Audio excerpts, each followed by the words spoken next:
Oh yeah, please bring in Colleen Echohawk. Good morning. Voila! How are you?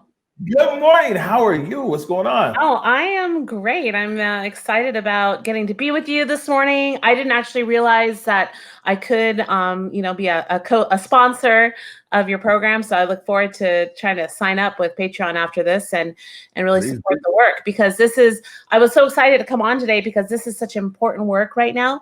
The mainstream media, has not always seen equity as a lens that they should be reporting on. So anyways, I could go on and on about why it's so great to have Converge Media as part of the Seattle scene now. Well, thank you, and we appreciate your support. It's Native American Heritage Month, and this week Thanksgiving here on Thursday. We'll hop into that in 1 second, but why don't you briefly tell the audience all about the Chief Seattle Club? Sure. So the Chief Seattle Club is a human service agency right in the heart of Pioneer Square. We provide 7 days a week access for our relatives who are experiencing homelessness, care at our community center right in Pioneer Square. We also are building housing and have a small project called Eagle Village that's already open, modular style housing right in Soto area. The reason we do this and the reason we are passionate about it is because Native people have the highest rates of homelessness in our region. And in fact, it's not just in our region, it's around the country. To me, when I think it and when I say it, and I do think and say it all the time, that is a moral outrage that Native American people, the first people of the land, the indigenous people of this place are the most likely to be homeless. That is incredible, and we should be taking action. We should be noticing.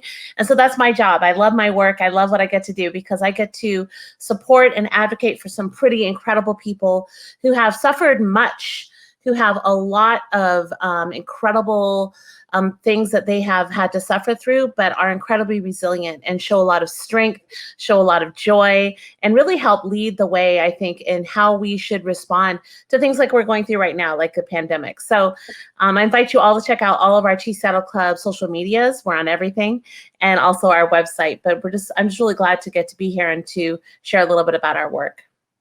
Right, and when you talk about the disparity in homelessness, there's also a big disparity amongst Native Americans and how they're impacted with COVID, whether it's even in the big cities or on some of the reservations that we see nationally.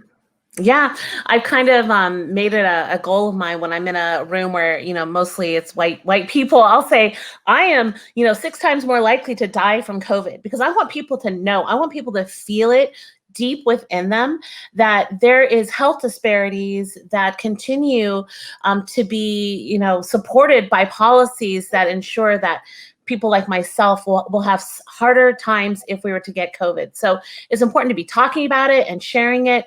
And then, asking our fellow community members to respond to it.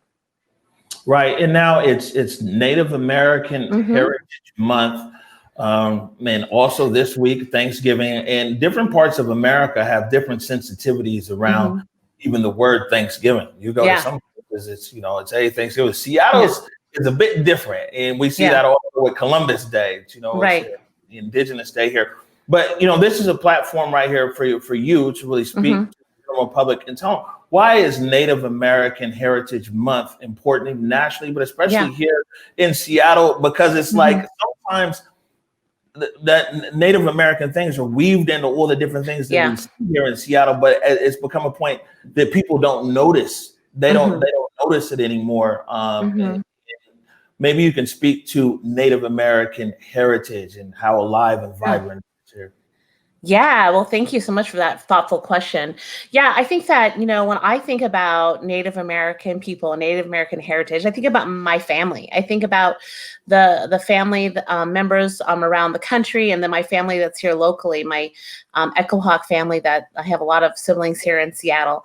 And, we have a thriving community and culture, and yet often what is perpetuated out there in mainstream media, in textbooks or whatever, is kind of this myth or idea that Native people aren't here. In fact, there is a really awesome new group founded by my cousin Crystal Echohawk called Illuminative. And in that work that she's doing a lot of research about how our greater community thinks about Native people. And often it's like as we're gone or disappeared. My own daughter recently wrote something for her class that kind of brought me to tears. And she recalled that in first grade, she was sitting in the library with another child. And this child had picked out a book about Native Americans. It had like a Native American something on the front. And she said to the kid, she's like, "Oh, that's me. I'm Native American." And the kid looked at her and goes, "No, you're not. They're dead, like the dinosaurs." And, that is a very common experience for, Native people. And there's always this this feeling that, we're not being lifted up in the right way throughout the whole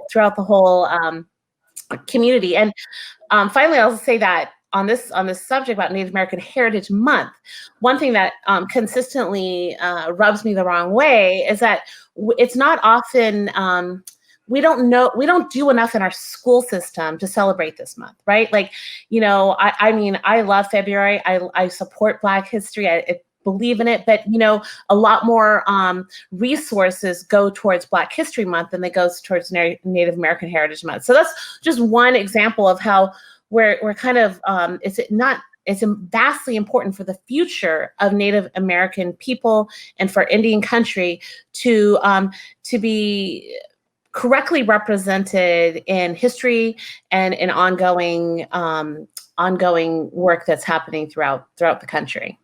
Yeah. Good morning. Hey, good morning. Great to see you. You too. I know, I haven't seen you in a while. But, I'll say this. I think one thing that you're pointing to is this shared struggle, right? We talk about it all the time. I know we talk about it kind of offline, but really this shared struggle. And I want you to talk about, and as we move into 2021, I think there's so many opportunities for that shared struggle to also have shared collaboration. And that's something that we talk about often. But how is this collaborative work and how we're collaborating in terms of community? How does that resonate with Chief Seattle Club?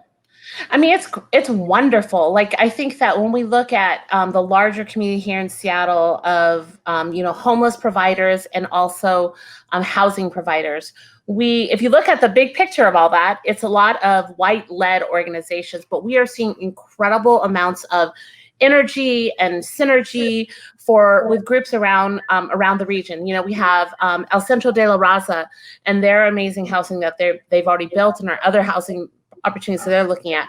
We have Africa Town, where the Liberty Bank building is truly historic and wonderful, helping push through some really incredible barriers.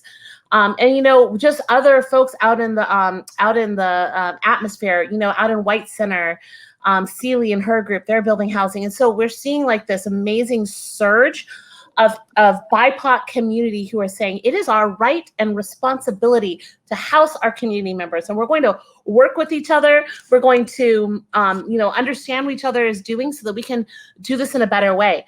Often we see that the housing system, low-income housing system, has been really set up by white folks to succeed at it. And so we're having to push through, find all kinds of ways to navigate that system, and also break down some pretty unbelievable and unfair practices. And it's hard, but it's really cool to have the support of the larger community as we all just kind of push forward and say this is enough. It's time for us to take back that right to house our relatives, to see our elders brought into housing, to see our babies brought into housing.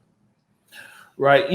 But before I let you go here, an observation. Me growing up, a young kid here, my mom used to have us out there, Daybreak Star, potlucks and potlatches. We supported brothers and sisters out there in Nia Bay, you know what I'm saying, to make sure their treaty was enforced for their one well they get a year. But I mean, going all the way back, my youngest memories here growing up in Seattle, there was something that involved Native American culture. I think that I don't know if I necessarily see young people these days involved in each other's culture.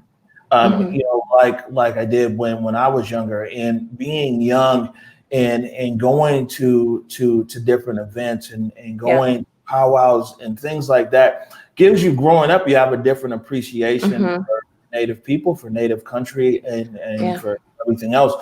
what can people do? I mean, you talk about collaborations on this bigger level, like how can people come together for housing and how can people come together for social change? But is there something in place, or what can be in place for young people to really gain appreciation of each other's culture?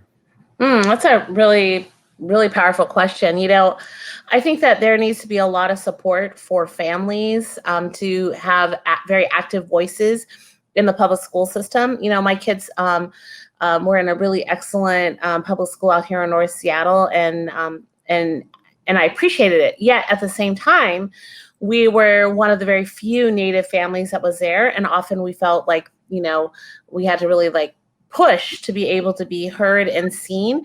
And so I think, you know, as we continue to understand what equity looks like in this world, part of it is going to be supporting each other, just like you're saying, like supporting like what other families of color are doing, giving voice to that. And then, you know, I find that it can be often difficult to really see the city of Seattle as a Native place. You know, our architecture, our design is all very kind of one-dimensional, one cultural idea. And so I'm really looking forward to the future where our cities, our city and our buildings and other public spaces really identify as a Coast Salish space, as we recognize that we are on Coast Salish territory, that this is the land of the Muckleshoot and the Suquamish, the Duwamish, and other tribes that call this area their place.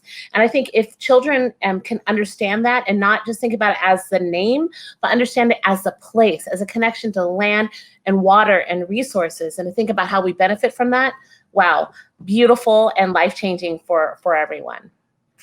Fantastic. Before we let you go, how can people get up with the Chief Seattle Club? Oh, you can follow us on social media. That is super important. We share almost every day about what's going on at the Chief Seattle Club. You also can check out our website and support us. We are always looking for donations. This has been really hard time for everyone, and it's hitting our community quite significantly. You know, you were talking about food insecurity at the beginning of the show today. That is a big concern for us. We have a lot of folks who are really struggling. We have elders who are not able to get out of their houses like they used to. And so we're delivering food. We're, you know, creating a nutritional food program. So, you know, supporting us and helping us get those with dollars so we can get that food out there is just more important than ever. So thank you so much for asking that question. All right. Colleen Echohawk, thank you so much for joining us this morning. Yeah, glad to be here. Thank you so much.